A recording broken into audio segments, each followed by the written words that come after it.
Weil ja in diesem Jahr sowieso alles ein bisschen anders gelaufen ist, gibt's heuer auch zu Silvester um Mitternacht ein leckeres Dessert im Glas anstatt ein Sekt. Den braucht man eh nicht 4 vor 12 hektisch einkippen, weil auf die Straße gehen können wir eh nicht. Also naschen wir uns glücklich ins neue Jahr.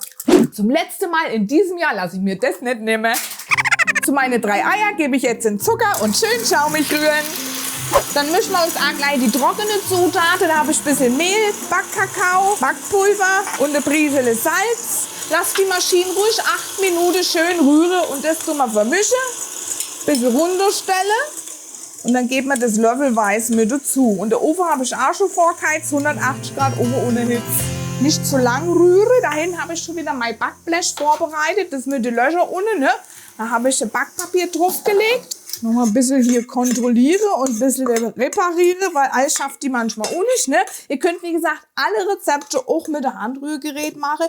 Ihr müsst nicht unbedingt so eine Küchenmaschine haben. Das geht alles. Und dann mal drauf damit. Bisschen verteilen, noch so in eckige Form bringe das Ganze. Ein Timing hier durch den Ofen schon fertig. Das ist ja echt einmalig wieder.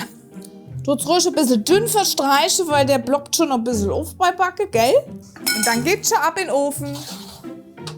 Den abgekühlten Boden habe ich jetzt schon mal umgedreht und das Backpapier abgezogen. Und dann habe ich jetzt so 2 nette Ausstecher. Die sind so ein bisschen einer kleiner, einer größer. Und der größere passt genau hier oben drauf und hat den Umfang von unserem Sektglas. Also ihr könnt es auch nehmen zum Ausstechen. Aber wenn ihr sowas findet, ist es auf jeden Fall toll. Und da drucken wir uns jetzt mal ein paar aus.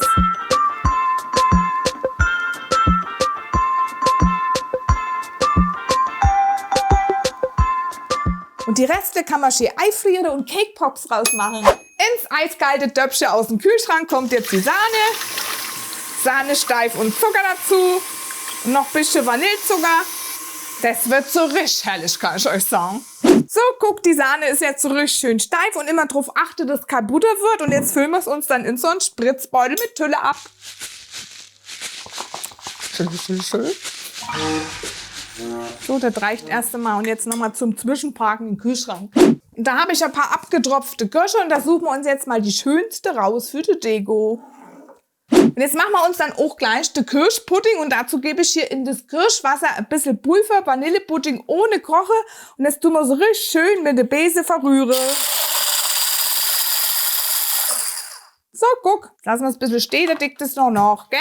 Jetzt habe ich hier noch so lecker Kirschwasser, ne? Weil das brauchen wir nämlich dann für den Schwarzwald im Glas. Und dann können wir schon loslegen mit dem Schichten.